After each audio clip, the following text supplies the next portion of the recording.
screen starts glowing, and the film starts rolling. You wanna be knowing what you might be in for. So give the show a listen and find out what you're missing. Put yourself in position for the hits you can score.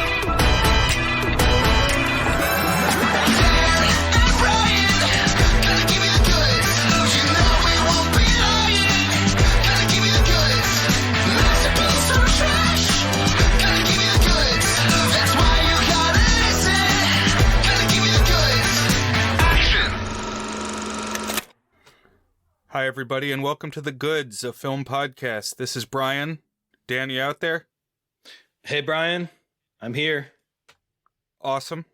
Good to check in with you week to week to talk about a movie. Spooky season for some has come to an end, but not for us yet.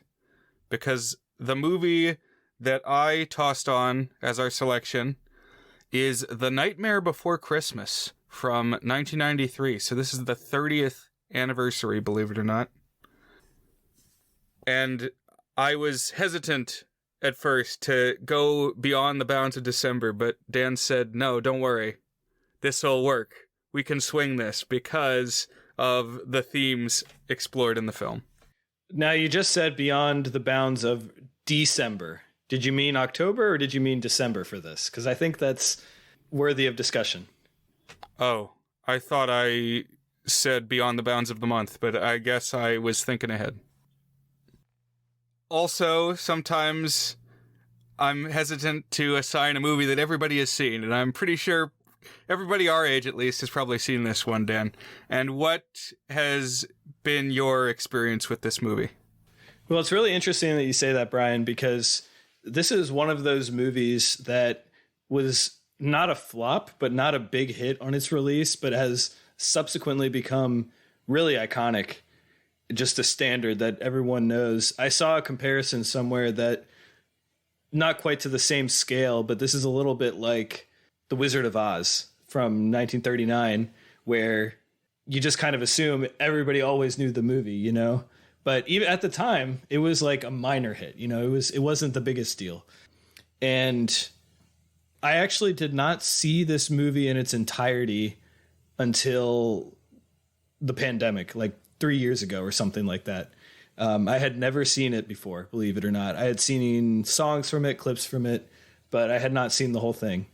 And now I think I've seen it 3 or 4 times, because 3 of the past 4 years we've watched it, I think. So this is my 3rd time watching it. So yeah. Okay, so it really came into your life courtesy of the advent of Disney Plus. Pretty much, yeah. Well, and also just deliberately seeking out movies I had missed when the pandemic started, hence why this podcast started. Great point. So I was aware of this one pretty early on. I probably didn't see it when I was 3, but probably like when I was 5 or 6. And it's been with me for a long time. And I've always liked it, but never to the point of like wanting to base my life around it or anything. Which seems like there's a certain subset of people who have almost done that. They like generate a lot of Hot Topics income. Right, exactly. I was going to say the Hot Topic generation. This was Jack Skellington was a sex icon, basically. He was a big deal. That's right. Get like a backpack, an embroidered backpack or something. In past episodes, there have been certain adjectives and words that we've overused to describe a certain thing because it fits. There was one, Dan kept saying painterly, and then in the Halloween tree episode, I was saying evocative all the time. I feel like the key word with this one is that they kind of broke the mold after it came out. Like, it kind of has spiritual successors, but it's like its legacy has kind of splintered. It's gone in different paths. All the people involved in this movie and what have they done since? But it was like lightning in a bottle. You know, no Nightmare Before Christmas 2, truly. Yeah, that's an interesting point. It's like, when you start with this, what's your next step, you know? And I think there are different ways you could go with that. And I also don't think there's a thing that quite precedes this either. Right. And I want to talk about that a little bit. And this comes out of Disney, but they kind of took their name off of it at the start. They released it through their Touchstone Pictures label. But now that people have acknowledged that they like it, now everywhere it's Disney's Nightmare Before Christmas, which was not how it was originally treated. Disney's Tim Burton's The Nightmare Before Christmas, both of which are a bit misleading. Indeed. Although I feel like Tim Burton's spirit is in this. Absolutely, yeah. It's very much a Tim Burton project. I listened to a couple of podcasts with crew members in the past week, and it was basically Tim, Henry, and Danny, which we will expand on each of those three people as like the main architects of the story. Right. So why I thought this would be a good pick for this time of year is that we're in sort of the inter-holiday mire period. Although they've already started the Christmas music on the radio. That creeps earlier and earlier every year. I mean, I guess with the streaming era, you can have Christmas music whenever you want, but... Right. It still feels like a touchstone. It's like a meaningful thing that maybe is becoming less meaningful. Right, when they throw the big switch. Mm-hmm. And the normal regular year music goes away. Something like 8 years ago, I entered a pool that my dad organized, and I don't even think there was like money involved. I think it was just like send him a prediction of what the first song played by 97.1, that's the local Christmas station, what was going to be the first Christmas song played by them. And I won the pool. And my pick was It's the Most Wonderful Time of the Year by Andy Williams. Like multiple people predicted Mariah Carey, a couple others in there, but I was the only one that picked Most Wonderful Time of the Year, and that's what it was. Do you have a traditional first Christmas song? Well, I always pull the Muppets and John Denver A Christmas Together album out of the box first. Love it, yeah. Yeah, great album. Solid listen all the way through. But on the radio, I think I tuned in one year to the official turnover time when it started. Every year I try to listen when it turns off, which is usually midnight on Christmas. As we talked about recently, it's like super abrupt. But I think there was one time I listened when they turned it on, which traditionally was the Saturday before Thanksgiving, but now I think is the Saturday before Thanksgiving. Okay. So I've missed it the last few years, but the one year that I actually heard them officially be like, this is the moment, they played this little custom intro to it that was like all these little snippets that were Washington-specific Christmas, like Christmas movies where they reference DC or something. Yeah. And I want that supercut, but I only ever heard it the one time, and I don't know who would possibly have it. I'd have to contact like an employee of the radio station. Oh, wow, yeah. There is the one song that probably gets more play here than anywhere else, Christmas Eve in Washington. I'm glad you know Christmas Eve on Washington. I love that one. They don't play that on the radio enough. America's Hometown. Does anyone call DC America's Hometown? I don't think so. Maybe that song. That's it. Mr. Jefferson standing the midwatch, and tomorrow is Christmas Day. Classic. Tune into our Discord for some supplemental media if you don't live in Washington, D.C. One of my hot takes was always that Christmas Eve is a more enjoyable day than Christmas Day, because it's kind of disappointing. I don't know. Maybe this is just me as an introvert, but like having to go to all these events on Christmas Day, like all of my extended families live in the area. So like the 25th, 26th, 27th, 28th, it's just nonstop stuff and people that, you know, you kind of have to see, and just kind of exhausting. But Christmas Eve is like all anticipation, and you often don't have things the whole day on the 24th, and you're still wrapping your gifts. And I always used to feel better on the 24th than on the 25th itself. So I'm glad that that song also honors the Christmas Eve feeling. I like that. Yeah, I think I kind of feel that same way. Also, I mean, like the Christmas music, the Christmas day. I mean, you've built to it for so long. You got a lot of built-up anticipation, and then it's gone. Exactly. The anticipation. It's still building. It peaks. It crests. But we have Christmas still ahead. We got plenty of time to talk about Christmas. Just a little bit of time left before it expires to talk about Halloween. So, Nightmare Before Christmas originated as a poem written by Tim Burton in the early 80s when he was working as an animator for Disney.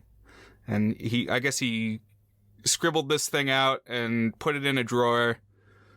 He was making short films that I guess were Disney funded at this point. I don't exactly know how he was doing this, or maybe these were side projects.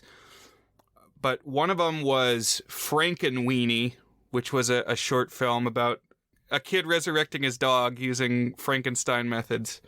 And another one was called Vincent, which I think came out in 1982 and was a stop-motion short. And it's narrated by Vincent Price. And I've talked about it, I'm sure, a couple times here on the podcast. But having gone back and watched this now, I feel like I have some insight into Tim Burton's life story. Okay. So we just watched this, Dan, just now before we hit record. I guess technically after we hit record, it's just not going to be part of the episode. But we were doing the little Zoom watch party. And what did you think? Had you seen this before?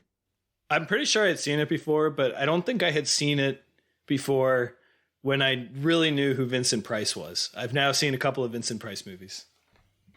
And so the story in Vincent is that there's a little kid who lives in the suburbs, but his imagined life is consumed with thoughts of gothic horror. Basically, all the time, he keeps lapsing into fantasies, this 7-year-old kid imagining himself in stories by Edgar Allan Poe or movies starring Vincent Price like House of Wax. And I just know that this was Tim Burton's childhood. Like, I can see it here, and I can see it in Edward Scissorhands. Would it be too much of a projection for me to say this is also at least a little bit of Brian's childhood?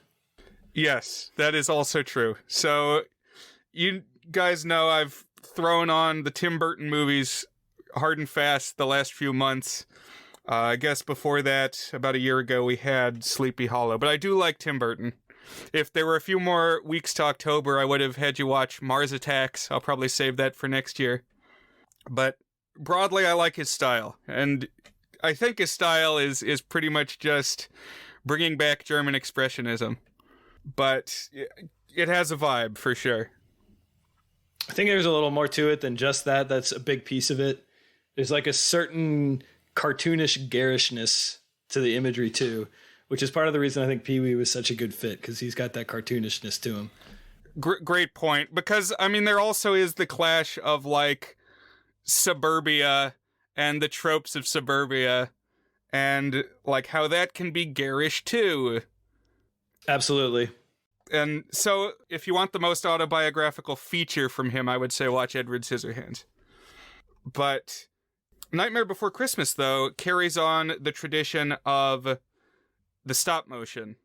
And it was right around this same time, 1982, that he was writing the Nightmare Before Christmas poem, which is a take on Night Before Christmas, obviously. So it's a poem, it rhymes, and it tells the story that we get in this film. So I think, Dan, you actually tracked down and listened to the poem for the first time recently, right? That's right. So there is a animated version of it that's done in like, I don't quite know what you call this style.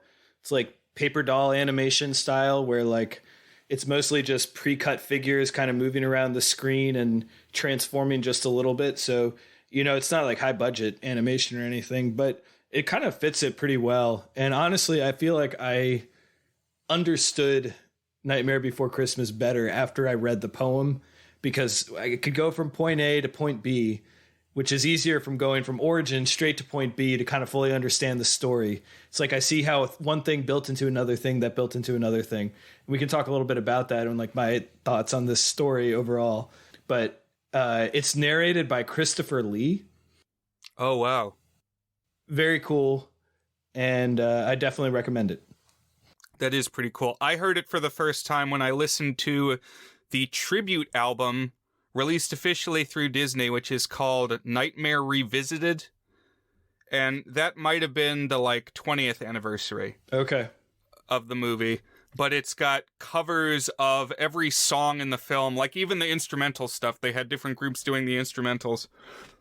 But it has This Is Halloween by Marilyn Manson and Kidnap the Santa Claus by Korn and a lot of big names. And some of them are really good. I mean, sometimes you'll get the Marilyn Manson This Is Halloween pop up before the original. So this definitely got some replay. And it opens with the intro of the poem that is in the movie. And it ends with the end of the poem, which isn't in the movie. Okay. But yeah, I see what you're saying, that it adds some context and you kind of see where this thing originated. Because Tim Burton got fired from Disney in 1984, I think they sensed there was some tonal mismatch. This is not the Disney brand yet. Of course, in 2012 they had him come back and make a feature-length version of Frankenweenie for the studio. So, and then he did the Dumbo remake, and he and Disney are cool again. That's right. One of the podcasts I listened to that I'm going to cite a couple of times was this. I had never heard of the podcast before I tracked down this episode. They interview screenwriters about the writing process of movies. So they bring on to screenwriters of famous movies and talk about the movies, the writing process. And I think their pitch is discussing the first draft of the movies you love or something like that. I need to get the name of it. I'll look it up in a second. But I listened to the episode with Caroline Thompson, who is the credited screenwriter for The Nightmare Before Christmas, although a lot of the movie was already written from the poem and then by Danny Elfman, who had written the lyrics prior to any of that screenplay getting written. So it's kind of interesting to imagine the songs all existing, but there be no other dialogue outside of it. But anyways, the reason I brought this up is the way that she described the relationship between Tim Burton and Disney is they were viewed him as the weird kid in the room. He made them uncomfortable, and they're like, the stuff you're making is a little bit too dark and weird for our brand. Basically what you said, but just the image of Tim Burton being the weird kid in the room. I like that. Yeah, I've brought this up before too, but I love, there's a little clip of John Lasseter on his first day at Disney walking around with a handheld camera in the animation studio. He's like, this is my first day, coming in with the new class. And he's walking through the cubicles and introducing people, and he says, and this is Tim Burton. And Tim Burton's he recedes into his cubicle. But yeah. So, released from Disney in 1984, and what did he go on to do? He went over to Warner Brothers across the street.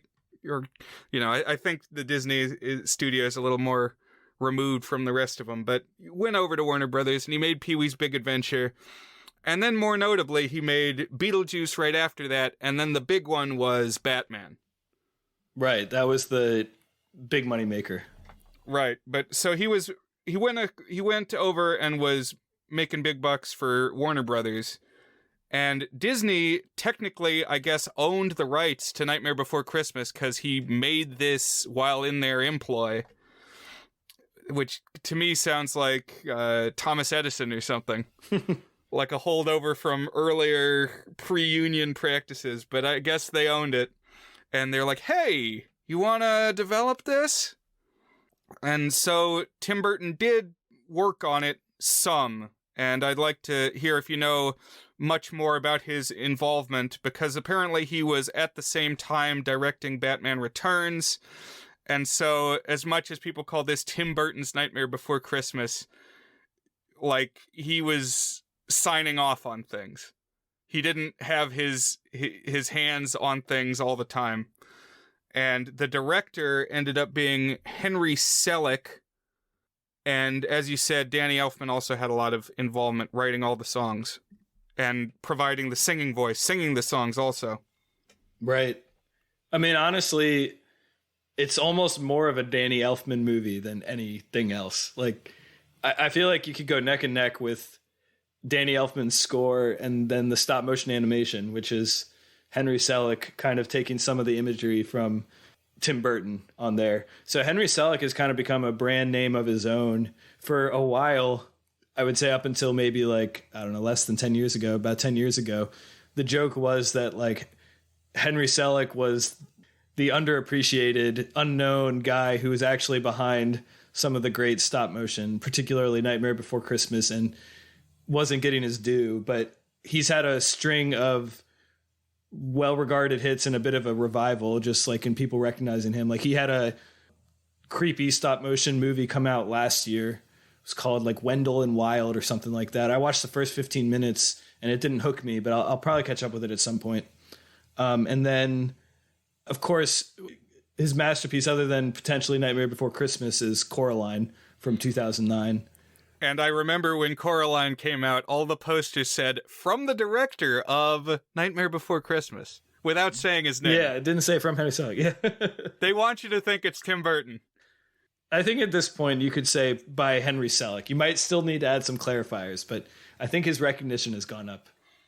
And yeah, I see the tendrils of this movie. Like, if there are spiritual successors, there's a couple candidates.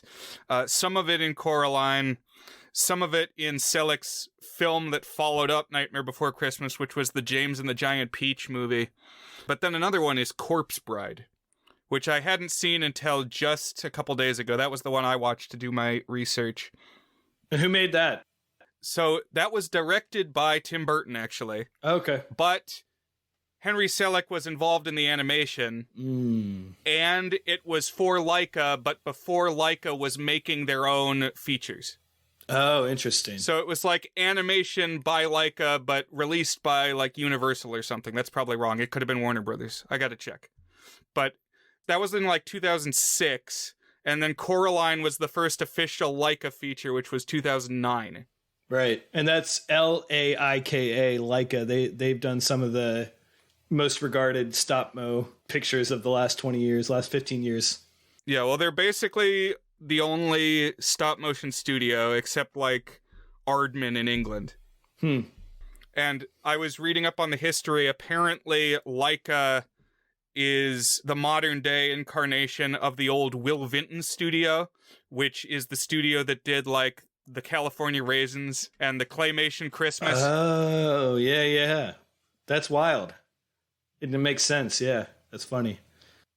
One thing that I like about Nightmare Before Christmas that I think ties together some of the things you've mentioned is that I think stop motion is perfect for creepy stories. Not scary stories, but creepy stories.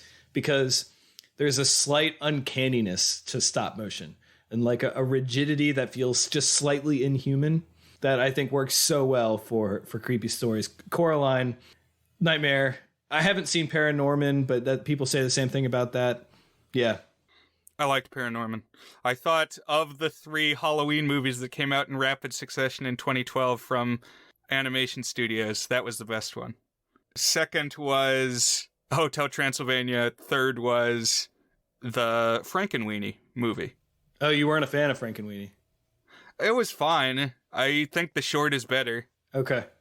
Last year, it's interesting you said that's the only other studio. I haven't done my research in advance, but I did watch 2 stop motion movies from last year that are not Leica and aren't Aardman either. One was called The House that was released on Netflix, and that's an anthology of 3 stories, and that one's really good. And then the Guillermo del Toro Pinocchio from last year was also stop motion, and that was terrific. Oh, great point. That was in my top 20 of the year for sure. And both are kind of creepy, so you know. That's true. I need to broaden my horizons. I think Leica has a big presence in the sphere. Oh yeah, definitely. And one more thing, for the past 2 years, Disney has collaborated with the studio that did Robot Chicken. The name of the studio, it's like Stupid Dude Studios or something. It's got some goofy name like that. But the studio that did the Robot Chicken show to do a Mickey Mouse special. So they did a Christmas one last year that I thought was mediocre. And then this year they did a Halloween one where a witch turns the Mickey characters into their costumes, like in Halloween Town 2. And I thought it was much better. I thought it was pretty good. So yeah, stop motion revival. It's at least a little bit of a thing. Yeah, it's still with us. Almost more maybe than it was in 1993. You know, like nothing looked like this at the time. It just didn't really grab on and persist. It doesn't seem like it. Just really feels sui generis. That's a good word for it. Yeah. So let's talk a little bit about what this movie is, the plot. And as I said, I know a lot of listeners, you've probably seen it before, but I do want to get into the nitty-gritty at some parts, so we gotta take the ride. So in the world of Nightmare Before Christmas, holidays are created by the inhabitants of these realms that are sealed inside trees with seasonal doors on the trunks of the trees. So when we open, we get this little poetic introduction showing this copse of trees that has the holiday doors. So there's an Easter egg door, and there's a Christmas tree door, and there's a heart door, and a turkey door. And the narrator says, "You've probably wondered where holidays come from. If you haven't, I'd say it's time you begun." Which is terrible grammar. That's not the way to say that sentence. There's at least one grammar error, and arguably 2 grammar errors, because they ended the first sentence with a preposition. So, to revise that, you might want to say, "You've probably wondered from where holidays come. If you haven't, I'd say it's time you began." Well, that's just not quite so poetic, Brian. It doesn't have the rhythm or the rhyme. To be fair, from and begun don't rhyme either, so... Yeah, slight rhyme, yeah. Yeah. So in the poem, there are only 3 doorways, but I like that in the movie, we see it's like 5 or 6, and I feel like you could have kept panning, and there would have been even more, you know? It's like, is there an Arbor Day door, a tree on a tree? Have you ever seen Holiday Inn with Bing Crosby? No. Okay, well, you should watch that one. It's the namesake of the hotel chain. But they, in that movie, have a hotel that they're only gonna open on holidays, and everybody can come and stay there on holidays. And I hope I'm not getting it mixed up. It might be Gene Kelly. I should look it up, who is actually the star. I think Bing Crosby is in it, though. I think that's the White Christmas movie, right? Yeah, it's where he sings White Christmas. So yes, Bing Crosby is in it, and I think the other guy is Gene Kelly, and they're fighting over a woman. But there's lots of dance numbers. And so each holiday that they do, they have a dance number. And there's more holidays than you would think. They're like, okay, we'll open on Washington's birthday, and we'll open on Lincoln's birthday. Oh, it's man. like those are like 4 days apart, and now we just do President's Day. Yeah, we've streamlined that one. I recommend it. Didn't that one have blackface in it? Am I getting... It does. Okay. On the Abraham Lincoln's birthday, you get him in blackface. Oh boy, oof. But moving on, the tree that we dive into in Nightmare Before Christmas is Halloween. So the Halloween door creaks open, and here we are inside another Halloween tree. And we get the awesome opening number, This Is Halloween. So tell us a little bit about what we're seeing here, Danny. I'm sure a lot of listeners know, but what are some things that jump out at you? Well, this is a masterpiece moment of this film. Genuinely awe-inspiring. It's like the first time I watched this, my mouth was open like a gape, like, holy cow, it's overflowing with creepy imagery. Like, there's all the denizens of Halloween Town are like monsters, but they're not like just the stereotype monsters. They have some twist or some exaggerated design. So you could like stop any frame and look at like all the stuff that's going on. And it like cuts from weird image to weird image. And again, it's not the images you've seen 100 times before necessarily, you know? Like there's a creepy clown, but he's the clown with the tearaway face. Okay, that's like a new layer that makes it extra fresh and extra creepy, you know?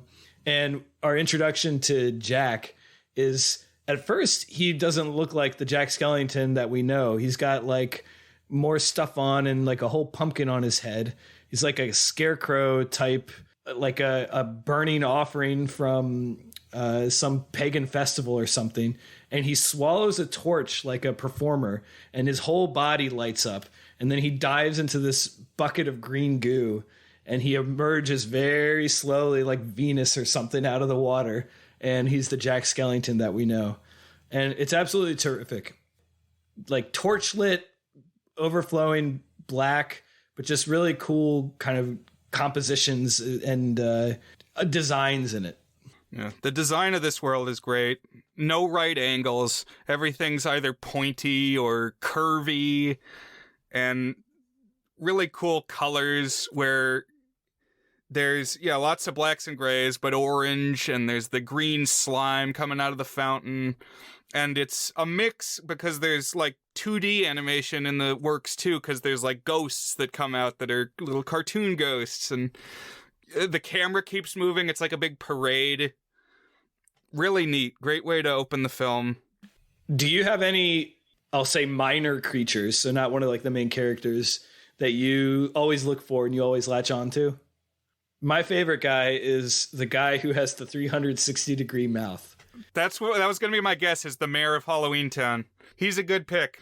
Wait, no, he's different. Oh. So there's the mayor. The mayor has the rotating head, where it can go from happy to angry.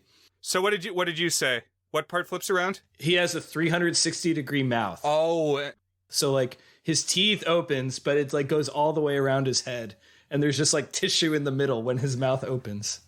Okay, well, I was either going to pick that guy that you're talking about or the mayor, so we covered them both. Okay. But yeah, there's like a creature from the Black Lagoon. There's a wolf man, the clown that you mentioned. There's like a devil guy. A lot of them get verses in the, stanzas in the song. So, I'm the thing living under your stairs, fingers like snakes and spiders in my hair. And they get like little tableaus in the song. And that's also when they first show Oogie Boogie, as he's just the shadow on the moon at night, filling your dreams to the brim with fright. So yeah, quick glimpses of all the key characters, like Sally's in this sequence. Everybody that we're going to get to know a little more. Yeah, do you have thoughts on the music overall? We can like check in on specific songs. Yeah, I definitely do. So it's a musical for sure, but it's different as a musical than your typical Disney film of the era. So when you think about Beauty and the Beast, you think about Little Mermaid, really any of them, even to date, what you have is you have a movie where every like 8 minutes or something, a song comes, but otherwise it's spoken word. So it's like perfect for a soundtrack. It's like you have characters talking and then, they break out into song for a 3 to 5 minute song, and then 8 minutes without a song, and then they sing again.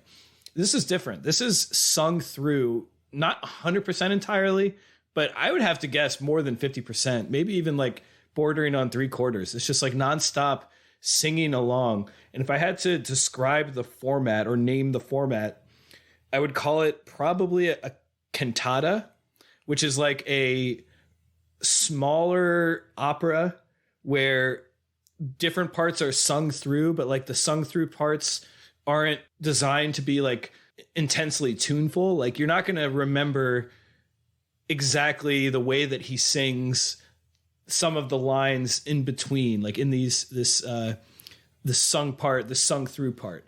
Now it does have numbers. So like it has like This Is Halloween and some of the other songs we'll talk about that you can just hit play on that. But it's unique in that like the stuff between the numbers is sung through as well. And it really makes it feel like more operatic and dramatic, I find. The fact that so much of it is sung and it's not just dialogue number. For sure. That really struck me watching it this time, just how much of the runtime is songs, because there's a lot of songs and the movie is not very long. Yeah, it's like 71 minutes or something like that. I also have some questions about the logistics of This Is Halloween and the Halloween world. So, ostensibly, when the movie begins, it is Halloween. It's October 31st.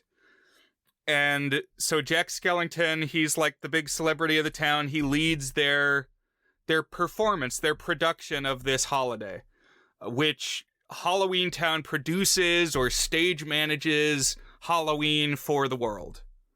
Except we don't see any normal humans experiencing Halloween happening, which is different from when we see Christmas happen later in the movie. So I find that kind of curious. It's a good point. The actual purpose and functioning of Halloween Town is not especially clarified. It's like, I don't know, I guess if you're thinking about it from like a child perspective, Santa Claus comes and delivers toys. And also when you go out and about, everything is Christmassy. Things are decorated as Christmas. Now, like, we as grown-ups can see a fine line between a thing that's intentionally mystical storytelling for the kids and the things that are just adults doing decorations. But when you're a kid, you might not know that. So like my take on this has been like Halloween Town is responsible for the Halloween feeling when you're a kid of like what's going on around town, the decorations, the fact that everyone knows you dress up and you can ring on doorbells and stuff. That's Halloween magic when you don't quite know how the whole grown-up world works. Yeah, I think that's what we're supposed to understand, is that, like, when This Is Halloween is happening, it's like they're parading through the world. But it complicates it because, like, we see trick-or-treaters in Halloween Town who are children, except they take off their masks, and they're not normal kids. They're, like, little monsters still, even behind the masks. So even the trick-or-treaters are like part of the permanent residents, which is just a little different from what we eventually get with Christmas. Agreed. And if that didn't convince you, I really want to get into the nitty-gritty on certain things to do with this movie, because I've seen it a lot of times, and I've thought more about it as I've gone along. After the celebration, though, after they wrap up Halloween festivities, Jack sneaks away from the community. He goes off alone and he soliloquizes operatically, as you said. And the theme of his musings is that he's spinning his wheels creatively. He's sick of being the one-note guy. Like, his eponym is the Pumpkin King. And he's thinking, is this all I ever want to be? So this is one of those songs, it's called Jack's Lament, that, like you said, is kind of like an in-between song, and you don't necessarily remember the tune, but it's got some good lines, and is kind of the I want song. Because he says, "There are few who deny, at what I do I am the best, for my talents are renowned far and wide. When it comes to surprises in the moonlit night, I excel without ever even trying." Basically, this comes naturally to him. This is what everybody expects from him, and he's starting to no longer find that fulfilling. It reminded me, I've watched this documentary that's called Bones Brigade. It's about Tony Hawk and the origins of pro skating in the 90s. Okay. And it's a really good documentary because, like, everybody knows Tony Hawk, but I feel like we probably definitely don't know the other skaters in the crew as well. Not as well. I might know some of the names from playing Tony Hawk's Pro Skater as a kid. But in that documentary, he said something about how there was a period where Tony Hawk felt burned out because he would go to all these skating tournaments and win the skating tournament. But that if you just win and win and win, people start to expect it from you, that you're going to win. And that, I got to share this clip too in our discussion board on the Discord, but it was something like, well, if I win, nobody's surprised. And if I don't win, people are disappointed. And I'm just got to a point where that was taxing on me. I mean, this is definitely a thing. If you ever follow sports, it's like surprisingly uncommon for teams to repeat as champions. even though they have like the same talent and they're still the best team, it's very uncommon for them to win 2 times in a row. It happens, of course, but part of the reason is they say that there's a strong psychological element of like, when you're not the best, when you're not the champion, when you're not the greatest, you got the hunger, you got the goal, you got the vision, you got the desire. And then you get it. And now what do you go? What's the motivation now? I reached the goal. Okay. Is this it? What do I do next? You know, not necessarily to cheapen the value of becoming the best and the hard work you got there, but like there's a certain amount of letdown and psychological toll to sustaining greatness. So that's what he's dealing with here. And Jack wanders off out of the town, out through the forest, on through the night until he comes to this grouping of the holiday trees. Except, Dan, he doesn't climb up out of the Halloween tree. In the opening of the movie, it showed like all the trees right next to each other. So how did he... I don't understand the physical structure of Halloween Town and how it works, and I want to know more.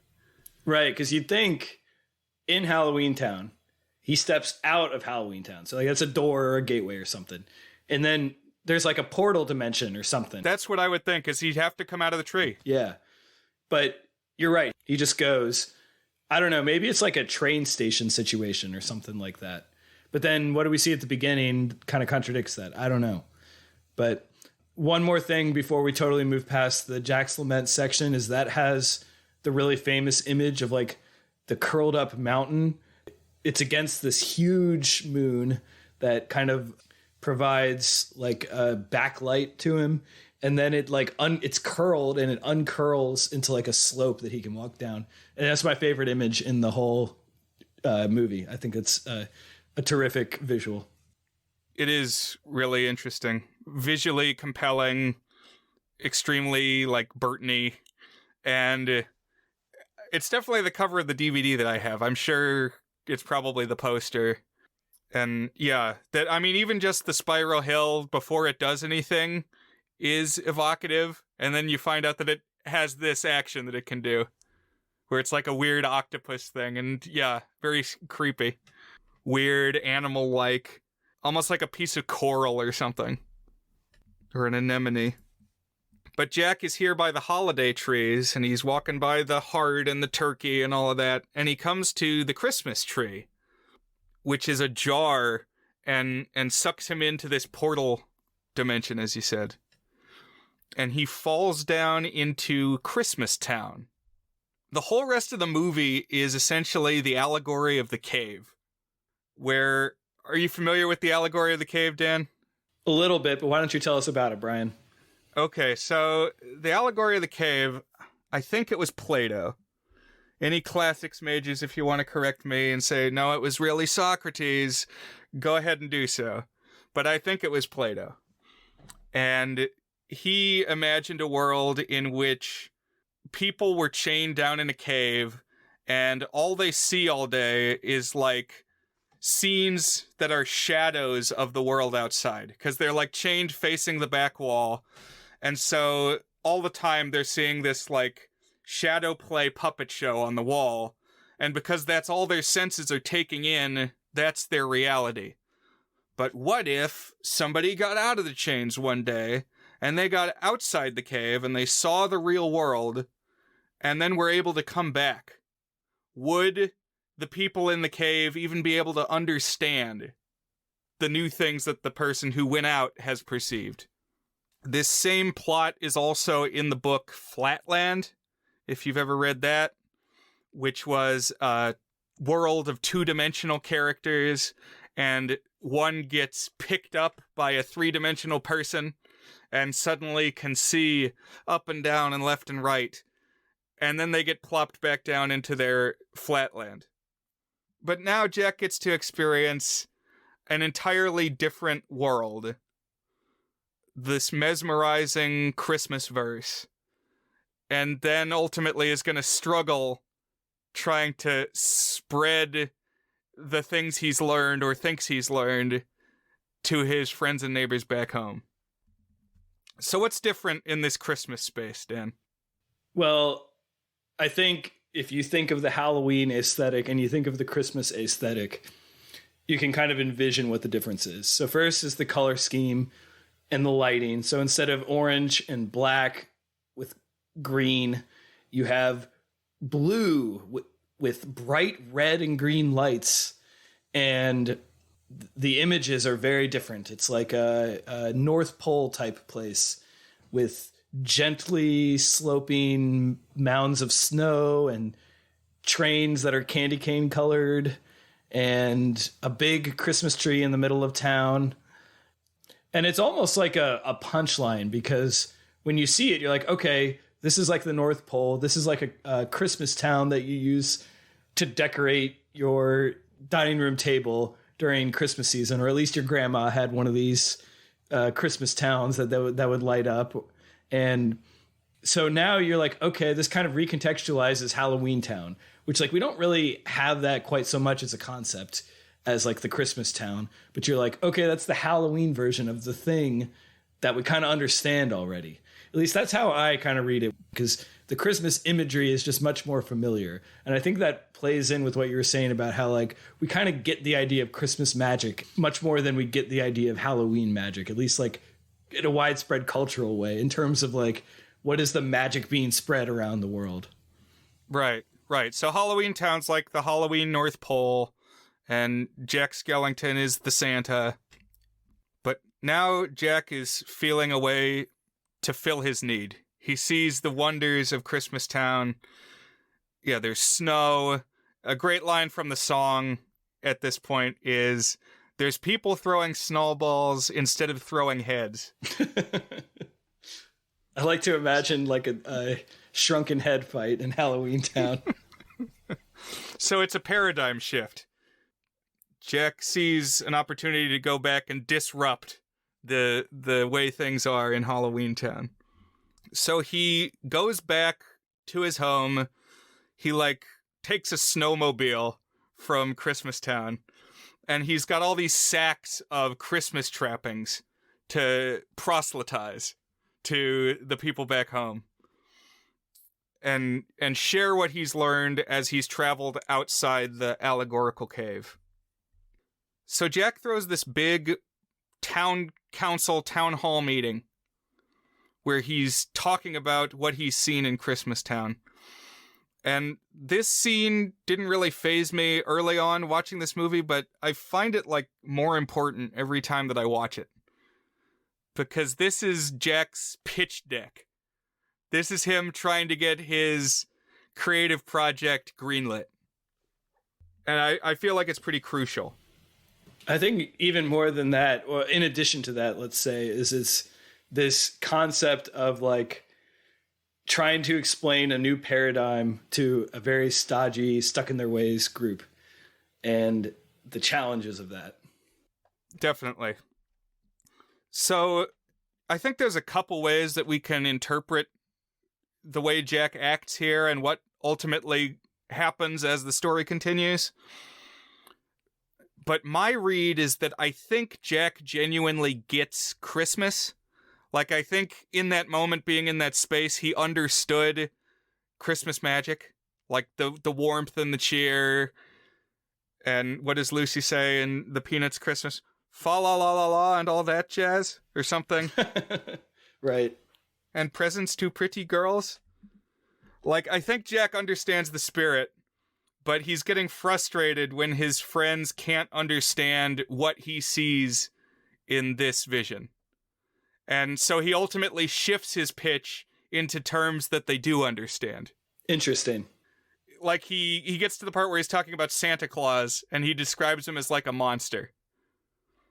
So I think there's a couple ways to interpret that. Is that actually how Jack sees Santa Claus? Or is that how he's packaging Santa Claus to make him like accessible to the Halloween Town residents?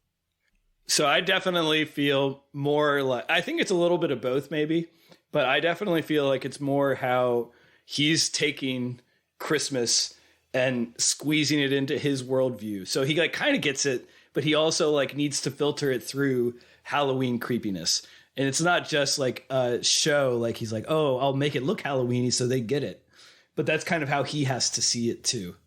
At least that's what I think. Interesting. Because then he goes on to subsequently like follow that vision of it when he's working on it. And we like see him lying in bed reading Christmas books and not quite getting it and like tossing the book to the side. So he's like almost there, but not quite there. It's still got the Halloween Jack Skellington feeling to it. Okay. Yeah, I think I can buy that.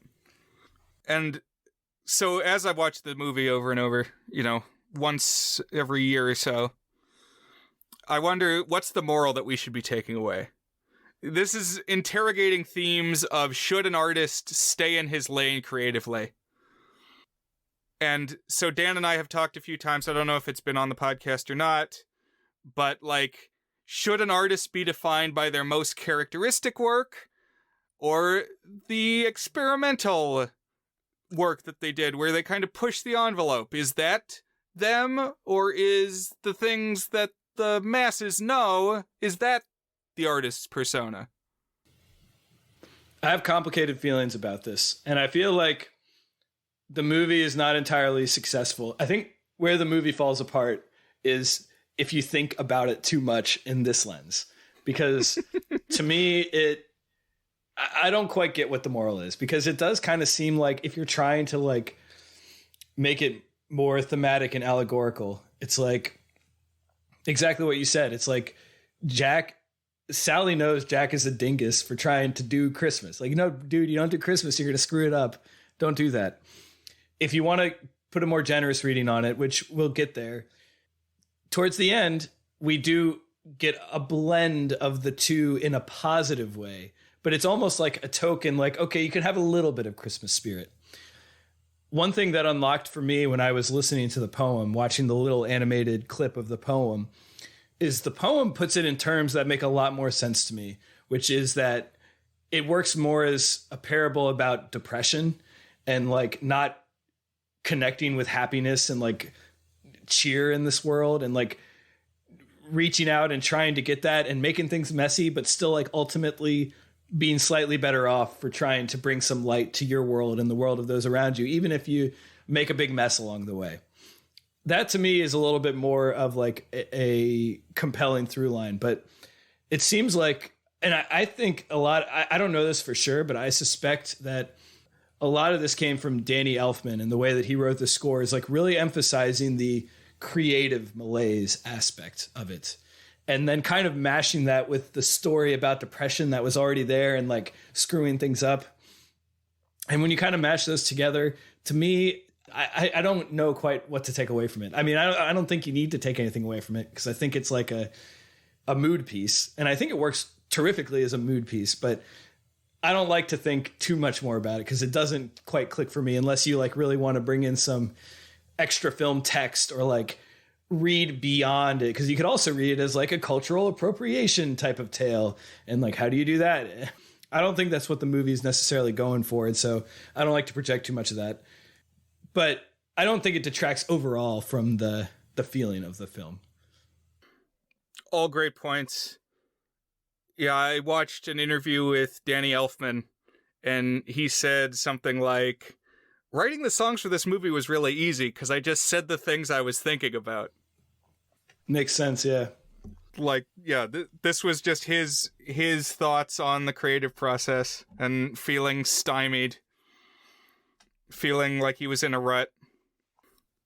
The read that I've kind of formed, which is not the comprehensive, authoritative read, because it's a little inconsistent, as you say. But the one way that I've interpreted it is, this is what happens if you compromise your vision just to get a project made. Like, if you're just working with the tools that you have because you need to get something made, you know, you may not get all the way to your vision, and it could come out kind of wonky. Well, kind of by necessity, we'll have to, you know? Right. It's like a cynical view almost. Mm-hmm. It's almost like stay in your lane. I don't know. Is it? Because it seems to be the takeaway is like, Jack shouldn't have ever been Santa Claus. He shouldn't have ever tried to Christmasify stuff, because he just made things bad for everyone who normally would have been serviced by Christmas, you know? Mm-hmm. Serviced by Christmas. That's the poster they put outside the Victoria's Secret in December. Oh, okay. So Jack is gearing up for Christmas. He's on board and he's winning converts in this twisted way, appealing to the Halloween Town citizens to get on board and help make his new vision. And Sally comes into it more prominently at this point, who is the female lead of the movie. She's like a rag doll, a Frankenstein monster type creation made by a mad scientist in the town. One bit of insight on Sally is that one thing I learned from that podcast I mentioned, which, by the way, it's called Script Apart. So I listened to the episode with Caroline Thompson, who's the screenwriter. And apparently the story was like she got hired basically after the entire score was written. She was actually dating Danny Elfman at the time, so knew a lot about what was going on with the project, but wasn't working on it, despite the fact that she had professional connections to Tim Burton, too. I think she had worked on some of his films in the past. And anyways, eventually, it wasn't even Tim Burton that hired her. It was Disney who reached out to her and said, hey, we need more writing for this film. We just have a score. We don't have a script. And so she had to basically take the score and fill in the gaps. And she actually came up with the idea of Sally. She felt like it needed like a clever woman character in there. And so that's why Sally has, I don't think she sings at all. And if she does, it's very little. And even the doctor doesn't sing very much either. I don't know if he was also invented. Presumably he was, because his main role is to be like the one in charge of Sally. But that was actually something that was added late in the story, like after the music had written. And when you start to hear these things, you kind of start to see how they don't perfectly all fit together within the movie. And like when you go from A to, it's like, oh, it was a poem. Oh, and then it was a Danny Elfman score. Oh, and then it was a script after that. You can see why the story itself is kind of ragged and honestly kind of slight. Like there's just not all that much meat to the story itself. That's pretty interesting. Yeah, Sally pops up kind of in between the songs, although she does get a prominent one. It's called Sally's Song. Okay. Maybe indicating it's her only one. But that's the, I sense there's something in the wind. Oh, that's right. That feels like tragedy's at hand. Good cover of that on Nightmare Revisited. But yeah, Sally is like clever, as you said, makes things. She's a tailor by necessity, because she has to keep putting her body back together. She's always falling apart. And she always has a plan. She's always thinking of what her next move is going to be. She also has a crush on Jack, which for most of the movie she fears is unrequited. But I gotta say, Sally, don't sell yourself short, because you're literally the only girl in the town. Other than there's like the older mom character who like leads the fat boy around on the leash, and there's the little girl trick-or-treater, but that's it. There's like a couple of witches too, yeah. You got no competition.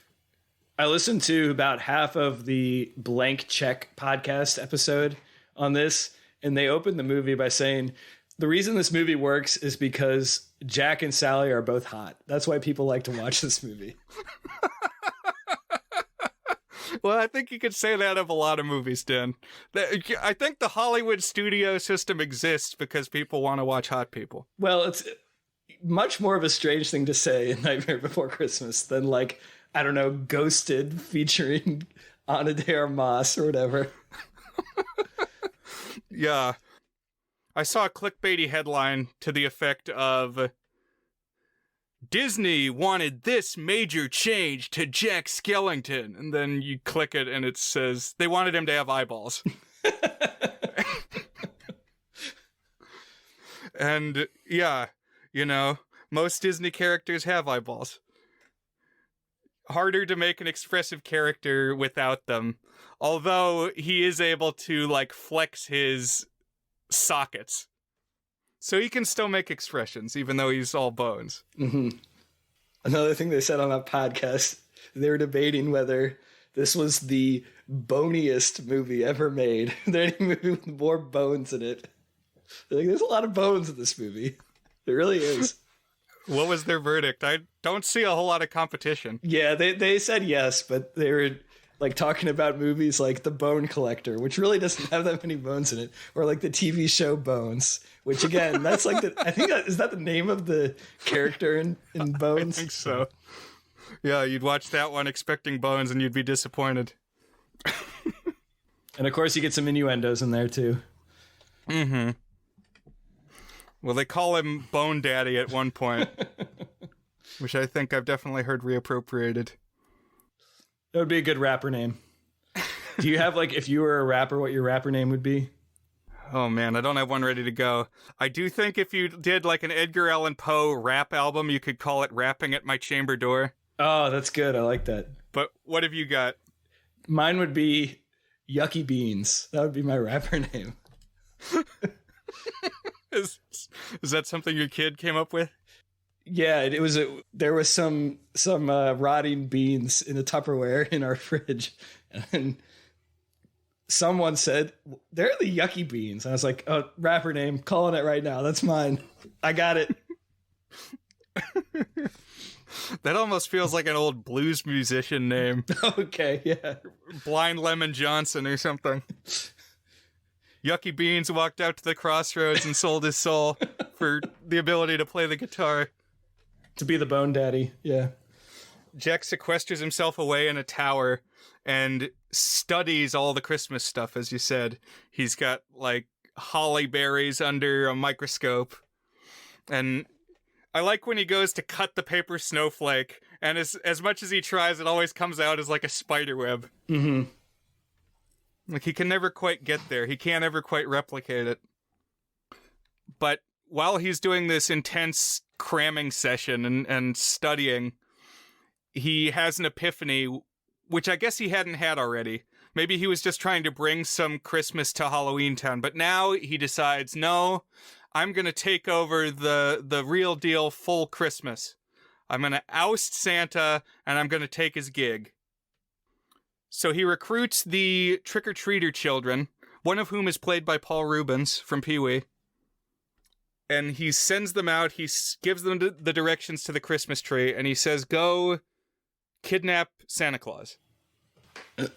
This is where we get what has become my favorite song in the whole movie, which is Kidnap the Sandy Claus. Tell us a little bit about that one. Well, it is sung by... Sorry, I'm losing my voice. I have this cold. It's like when your 4-year-old comes home from preschool and she has like a little bit of a sniffle. You're like, well, there goes my next 2.5 weeks. Like, she's going to have a cold, then I'm going to have a cold, then my wife's going to have a cold, my other kid's going to have a cold. It's going to be miserable. And we're kind of at the crest of that right now. But so these 3 sort of impish kids, Locks, Shock, and Barrel, and believe it or not, they're actually in the poem. I would have bet money that they had been invented for the film, but it actually I don't think it mentions their names. I can't remember, but they are in the poem. But Jack basically delegates them to go and kidnap Santa Claus. And so they're singing about how they're going to go kidnap the Santa Claus and all the things they're going to do to him, like these kind of prankish, cruel things they're going to do in addition to kidnapping him. Jack just wants Santa Claus like out of the picture, but they're like imagining this demented thing they're going to do, all these demented things they're going to do to him when they kidnap him. To the point of like shooting him with a cannon. Yeah. And there's lines, no, if you blast him to smithereens, we could lose some pieces. So more graphic than your standard Disney fare. Yeah, the one that my 6-year-old latched onto is kidnap the Sandy Claus, throw him in a box, bury him for 90 years, then see if he talks. We gotta like bury him alive and let him suffocate for 90 years. Jesus.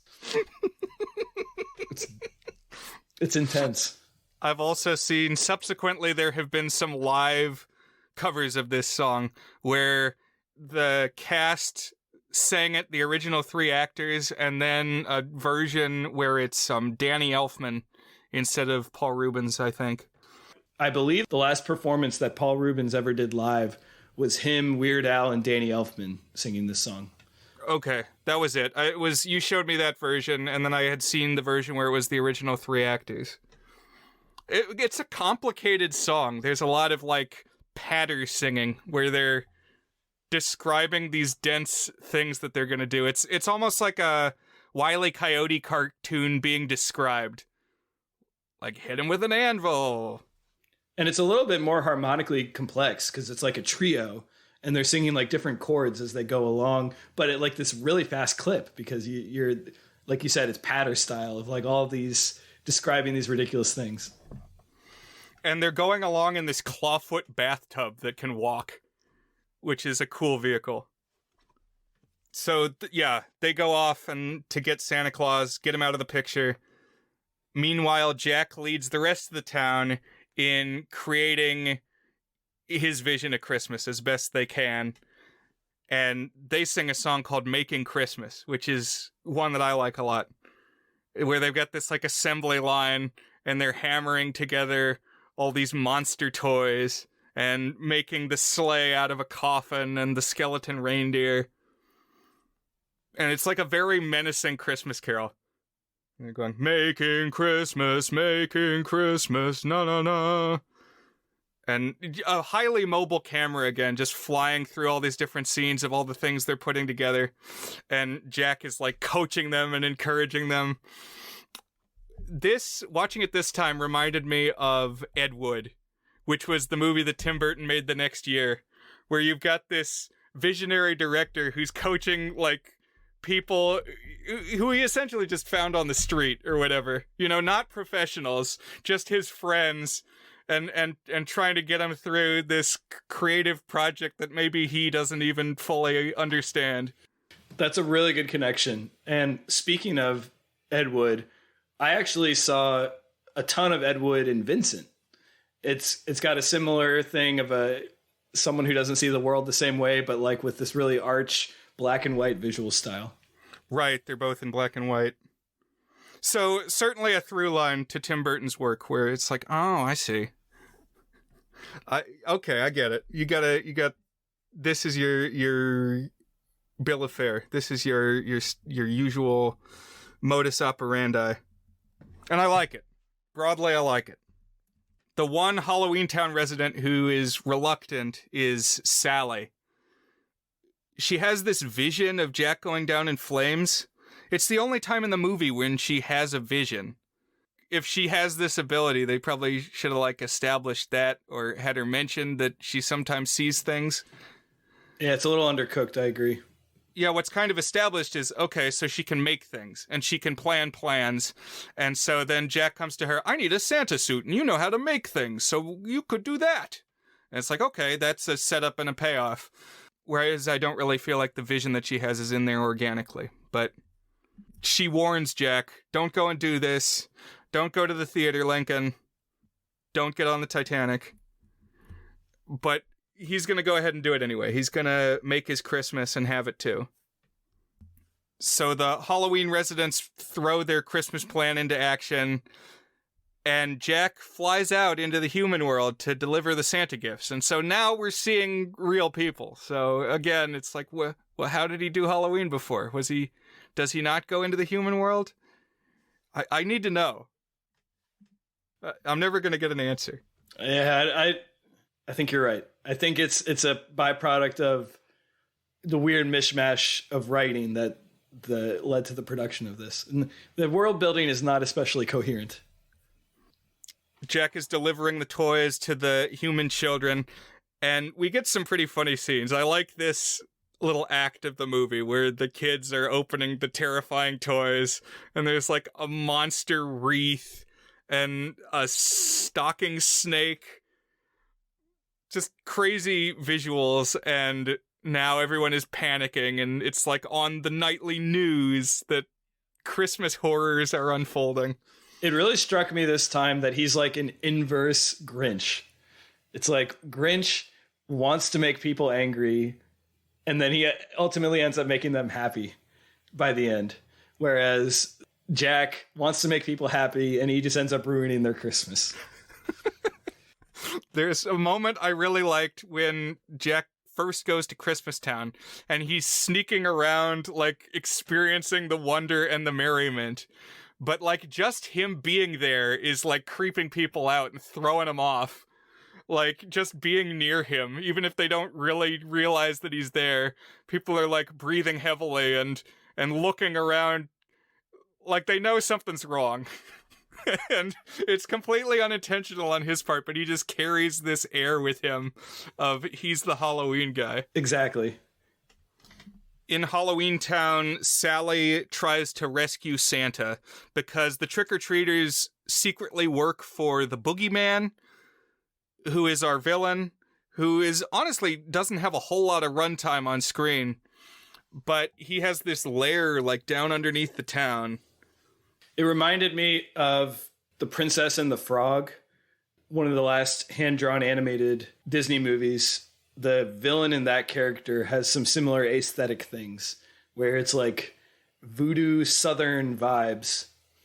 And one of the things I learned in the podcast with Caroline Thompson, the writer, is that there was not a lot of consensus that Oogie Boogie should even be included. They were mostly trying to get it out to feature length. Because if you like, Oogie Boogie basically does nothing. It's just like you could just have Santa Claus like clocked on the head and knocked out, and then he wakes up, and like the movie would basically be the same thing. You know, you might not get quite so much depth on Sally, and there's been some backlash on Oogie Boogie as being like a minstrel racist type black caricature character. Well, he's like the one black person in the movie, and his head like resembles a KKK hood is another element to it. And apparently, I doubt this was intentional, but apparently Oogie Boogie can sometimes be like a slur, which I had never heard before, but I mean, apparently that's a thing. And she claims that she tried to get them to cut Oogie Boogie. Both Jack and Henry, despite like her saying, bringing it up multiple times, said, "You're being too sensitive. No one's going to care about that. He's a cool character. Let's include him." And I can honestly see it both ways. Like, it's like it's a stew of a whole bunch of different images and ideas of spookiness.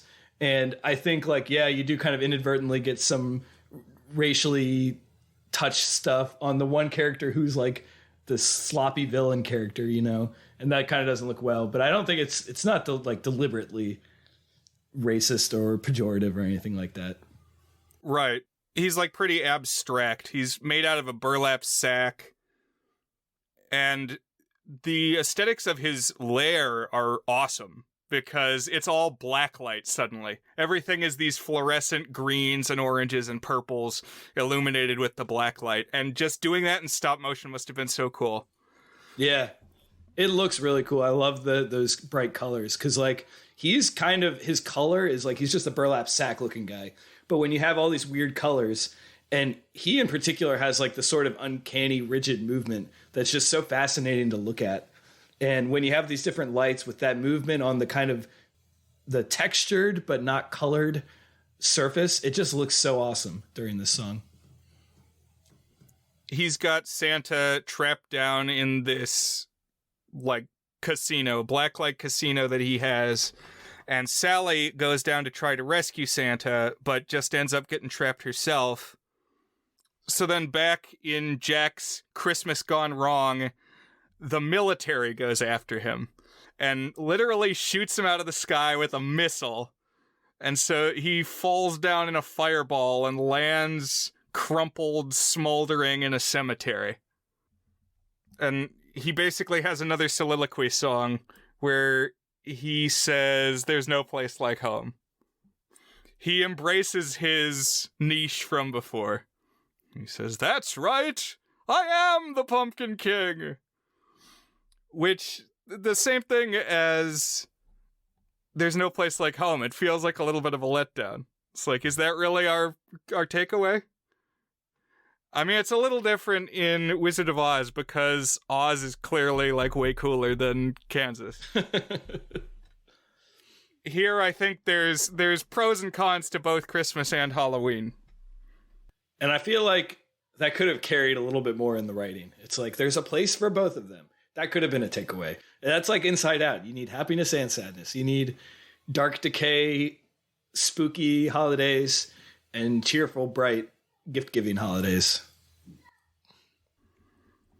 But Jack races home and is able to battle Oogie Boogie and save Santa. Oogie Boogie's death is cool and also very, very fast because he gets his sack ripped off and he's a pile of bugs underneath and he falls apart. But the animation is very cool. Then Santa does his thing and lays a finger aside of his nose and flies up out of the underground jail and flies around the world to save Christmas and set things right. It's easy to imagine an inverse version of that, like Santa trying to make things spooky, but just making it lame and cheery.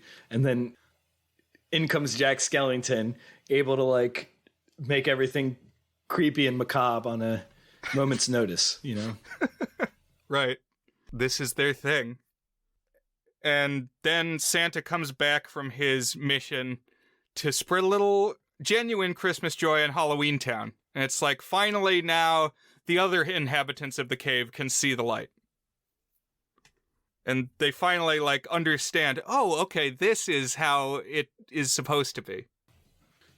And I kind of wish this was more of the point of the movie. It's almost like a grace note on it.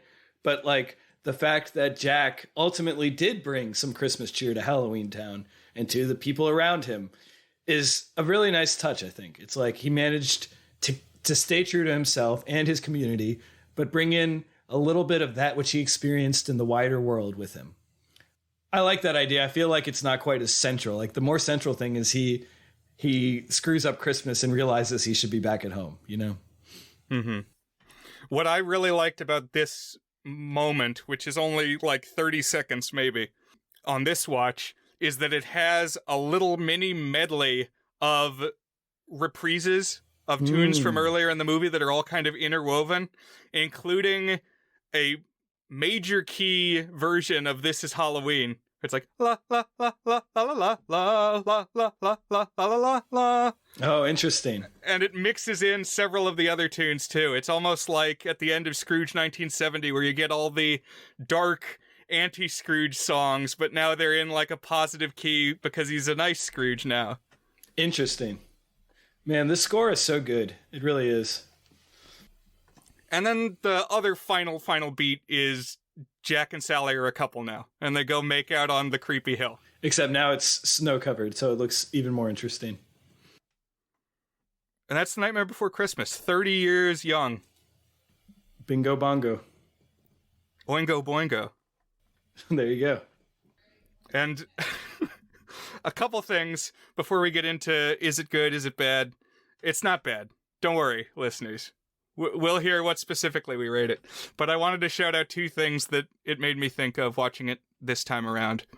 One is there's a song called Monsters Holiday by Bobby Boris Pickett, the same guy who did Monster Mash.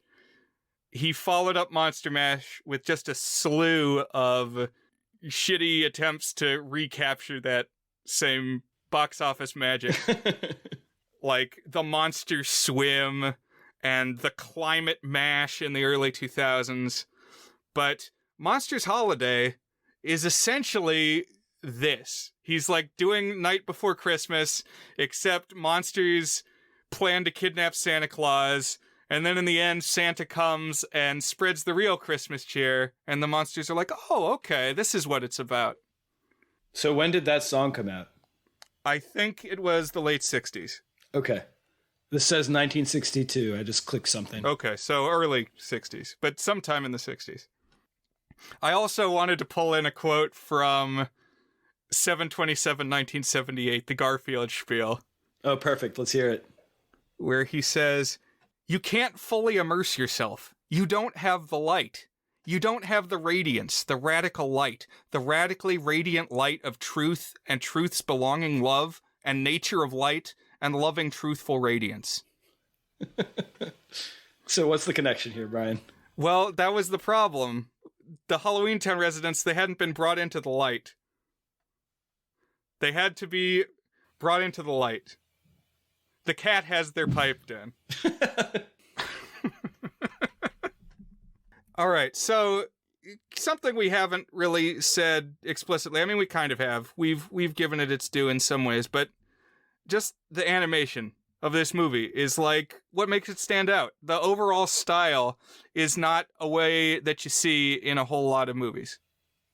Yeah, my 6-year-old in particular, was like, it looks so realistic, but there's so many details, but it still feels like a cartoon. And I was like, you nailed it. That's welcome to the world of great stop motion animation. And the next week we watched Coraline with them, which was it's on the scarier side for them, but they still got a big kick out of it too. It really does. It's something about the tactility of stop motion and like all of the details that they bring in. It's just so impressive. I don't know what it is. It's like in the same way that I sometimes feel like great practical effects look better than great CGI effects. Or I don't know, sometimes even like great hand-drawn animation looks better than great CGI. I feel a little less strongly about that one, but it's kind of like the same idea. Something that's made with love by hand, and you can feel the handmade element of it, is just makes it richer, I think. Absolutely. And two things that come to mind for me. I've heard photography and by extension live action filmmaking described as a generous medium, meaning whatever is happening in front of the camera, you're going to get it. Even if you didn't create it or intend for it to be there. But in stop motion and other forms of animation, it's like intentionally you are making every single thing that's there. It's not going to happen if you didn't put it there, which is interesting. It just shows that this would have taken a lot of work, a lot of people, and a lot of time. There's a great behind the scenes making of featurette. And the other thing that I thought was watching it this time around, just in the super high definition that we have now with Blu-rays. And I mean, I watched it on a tablet, but it was high res. And that, like, in the close-ups, you can see almost like fingerprints on the people. Like, it just really looks like it was physically put together. I think that's a good point, is that I wasn't really thinking about it from the high def aspect, but like, unlike plenty of things, particularly live action, where like they keep the backgrounds kind of bland and dull, like when you bring it up to high def, you don't notice the absence of things. You notice more things. It's like it makes it richer because it really is a physical thing for you to look at. And I really like the music too. Dan described it well, that listening to, for instance, the Nightmare Revisited album, you can get the whole story just from the music. You don't necessarily need anything beyond that except to get to feature length. Did you have I guess you shouted out Sandy Claus as your favorite song. That's definitely a good pick. Yeah. I like when he's singing, and I think you said it's called Jack's Lament, when he's facing his internal struggle. I also think that, because that's really the first time we get the first sung through feeling, and that moment always gives me chills. Mm-hmm. Yeah, I think This Is Halloween is probably top of the heap for me, but Jack's Lament goes up and up as I watch it, because that's his driving spark. Like, is there more out there for me than just being this one-note guy? Because he's the big fish in the small pond, and he's like the really talented kid who just gets A's and doesn't have to study, and is that a worthwhile use of their time even? Because, like, if you're never in a situation where you're challenged, are you sure you're producing the best results? And then he goes out and tries out for the football team and gets knocked around. And he's got nothing to show for it except a bloody nose after it's all done. That's the film. And I wanted to talk just quickly our thoughts on where do we see the legacy of this film, and its maybe yes, maybe no follow-ups. So the three that I'm thinking of, Dan, are James and the Giant Peach, which was Henry Selick's movie right after Nightmare Before Christmas for Disney. Coraline, which was the feature that he did that kind of kicked off Laika. And Corpse Bride, which is almost more connected to the whole mishmash than I even thought, because I didn't know Selick was involved and that it was like a proto-Laika project. Have you seen these? Which of these have you seen? I've only seen Coraline of those three. It's possible I saw Corpse Bride around the time it came out, but if I did, I don't really remember it. But definitely Coraline, and I think that one is like just a hair's breadth short of a masterpiece. I think that one's so good. I loved it when I saw it around the time it came out, and I think when I watched it last week, it was the first time I had seen it since like 2009, and it totally holds up. It's so good. I agree. Coraline is the best of the bunch. I need to watch it again. I have the 3D Blu-ray that I haven't watched. Definitely due to check it out again. Just from my memories of it, I would give it a 6, but it would probably climb if I watch again. I definitely have it in a 7 territory for Coraline.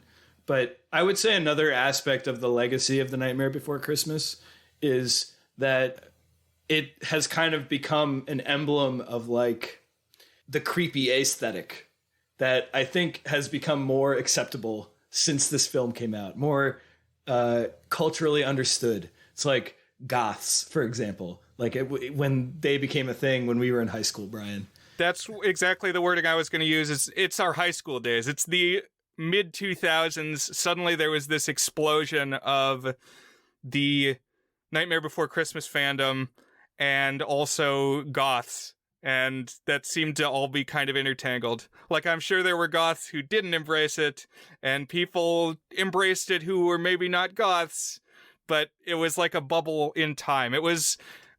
My brother and I like to joke that everything happened in my life in 8th grade. And so this is another example.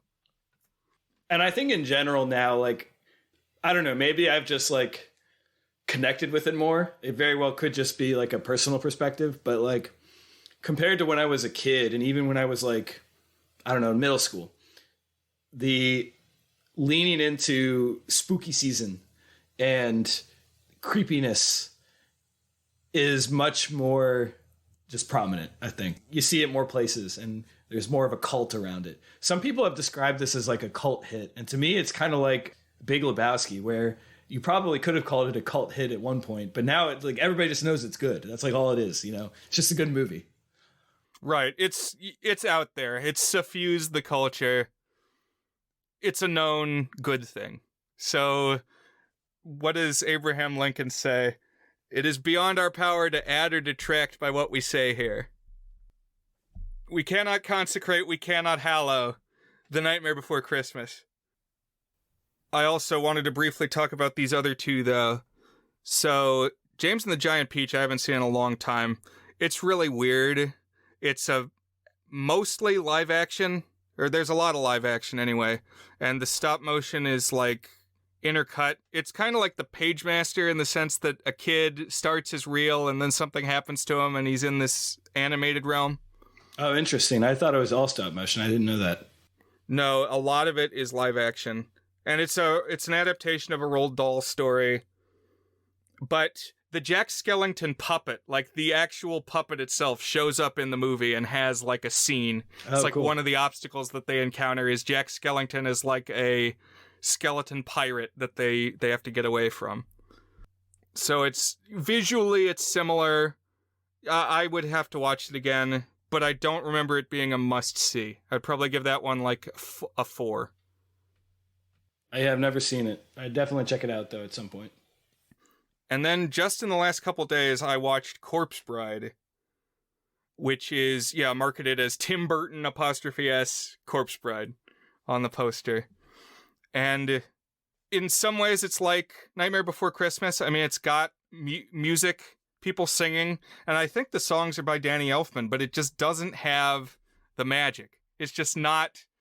The songs are very, like, recitative, which there's some of that in Nightmare. But another thing that it had is, so in that movie, it's got characters going back and forth between the world of the living and the world of the dead. And the world of the living is in very nearly black and white. Like, the colors are almost entirely desaturated. And then you go to the world of the dead and it's super saturated. Oh, interesting. But we didn't spend enough time in the world of the dead. Like, a lot of what's happening is in the living characters' space, and it's, like, very drab.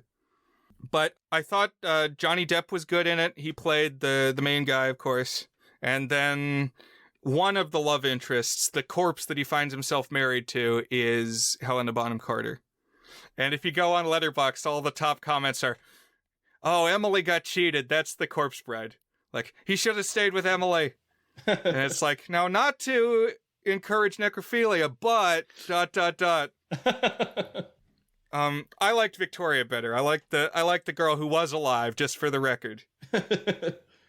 Hot take by Brian. Prefer romantic partners be living.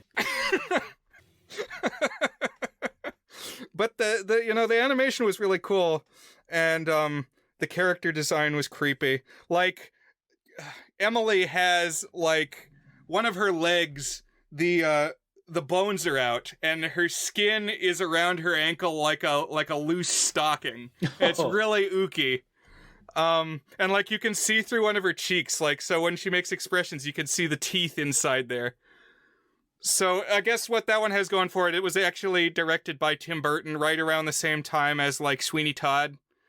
And so, just for anybody who said that Nightmare Before Christmas, oh, Tim Burton's not involved with that, that's not really Tim Burton. Like, you can see it. Tim Burton is definitely in Nightmare Before Christmas. Right. Agreed.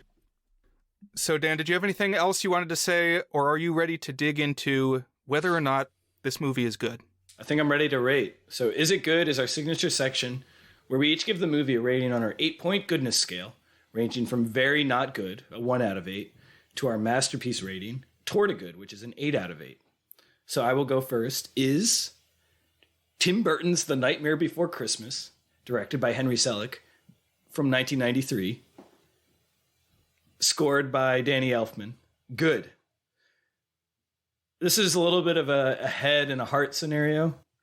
My head says that the writing in this bothers me a little bit more every time I watch it. It's a combination of kind of slight, but also like padded, like there's stuff there. What this really should have been is it should have been a 45-minute TV special, 45-minute without commercials. So like an hour-long TV special.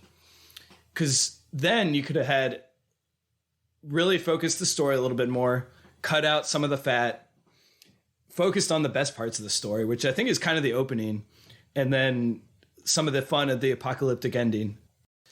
That's my proposed if you're going to go back and make it, because they're really struggling to get this out to 75 minutes, which is already a really short feature, you know? And I think the seams in it show from a writing perspective. That said, this is maybe the ultimate vibes movie, like out of all movies. Just the sheer holiday melancholy, spookiness, but also like intertwined with this longing for more. I saw a review somewhere, it might have been on Letterboxd, someone saying this is like the ultimate movie to dissociate to. You just kind of sit there and let it wash over you and feel the vague feelings without thinking too much about the story. And I agree with that. It's so good to look at. The score by Elfman is absolutely incredible. Just iconic character designs, really terrific spooky mood stuff, especially the opening 15 minutes, but all the way throughout. And it goes so quick that you can't be too bugged by any pacing issues, you know. My head says this is very good. It's a 6, but I think just because it does the vibes better than any other movie, at least this kind of vibes better than any other movie, it's a 7 for me. It inches into exceptionally good 7 out of 8 territory. What about you, Brian? I'm right there with you, Dan. I kind of feel like maybe the hour-long TV special is how Tim Burton envisioned this. Like, then it would fit alongside the Rankin Bass specials, Rudolph the Red-Nosed Reindeer and The Year Without a Santa Claus, and all of that. And, of course, those are also stop motion. I like this movie quite a bit. I'm going to give it a 7 out of 8, and exceptionally good. And there are things about it that I like a little more each time and things about it that I like a little less each time. Something I noticed going back to animated movies from my childhood is that they go by so fast. Like, just the plot progresses rapidly. And then I look at the back of the box, it's got like an 80-minute runtime, or in this case, even less than that. And a lot happens in that time, and there's songs which eat up part of the runtime. Like, I go back to the Disney's Robin Hood that I watched all the time as a kid, and it's gone in the blink of an eye. And I guess when it's new to us, it takes longer because we don't know what's going to happen. But once you've watched an 80-minute movie many times, you want to be able to immerse yourself in that world a little bit more and kind of feel cheated when it's gone so quick. But I guess that has added to its staying power, that there was not a sequel, unless you count that Game Boy Advance Kingdom Hearts game that had a level that continued the story. Honestly, the poem continues the story a little bit, because like Santa and Jack run into each other down the way, right? Years later. Something like that. I remember there's a little more of a coda to it, but it says like it does have a little bit of Christmas gets brought to Halloween Town or something like that too. But yeah. But the animation is amazing. When we talked That Thing You Do, I said that a lot of my reason for giving it a high rating was I felt like they broke the mold after they made it. Just that there aren't a whole lot of movies that look or feel like that. And it's especially true in Nightmare Before Christmas's case. So 7. Exceptionally good. Cool. I'm glad we both like this one. It is a great one. It is definitely recommended. And I guess that brings us to what we will be discussing next week. And for the first time in a bit, we're going to have a guest on the pod. It's our old friend Gargus for maybe their 4th visit to the pod. Yeah, I think so. And we will be discussing the film Rosencrantz and Guildenstern Are Dead, which of course is interconnected with William Shakespeare's Hamlet. And I have actually never read nor seen Hamlet, Brian, so I'm going to be watching at least one Hamlet adaptation before I watch this, because I feel like I might be missing something otherwise. Okay, well, for whatever reason, my friend who runs the Plex server that I've been watching all my new movies on just added every version of Hamlet that's been released as a movie, so if you want to throw one of those on, I can watch it. Okay. I've watched so far the Ethan Hawke version and the Kenneth Branagh version, but both of those were back in high school. And I've read the play. I started watching the 1948 one because I was like, I'll start with the classic.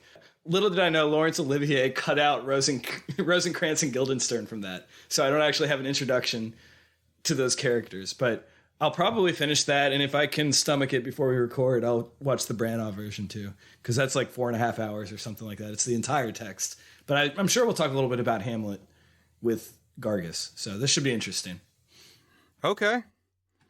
Well, until next time, listeners, thanks for tuning in here on The Goods. Hope you're not too holiday starved in this middle era. You can already turn on the radio and get those carols. Bye, Brian. Bye, Dan.